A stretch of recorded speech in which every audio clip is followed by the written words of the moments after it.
Hey there, let's delve into how you can qualify for the education tax credit. Stick around till the end of the video to grasp all the requirements. There are two primary education tax credits that taxpayers can claim once per year: the AOTC and the LLC. To qualify for the AOTC, student status students must be currently pursuing a degree at a recognized institution. Legal record: they shouldn't have a felony drug charge. Enrollment: students must be enrolled at least half-time for one academic year. Study progress: they must not have completed the first 4 years of study and shouldn't have claimed the AOTC for more than 4 tax years. For the LLC, course enrollment: students must be taking a course at a recognized institution.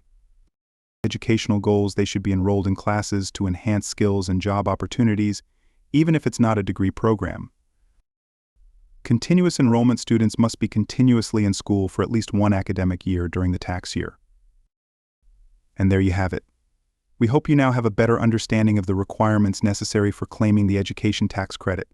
Thanks for tuning in, and see you next time.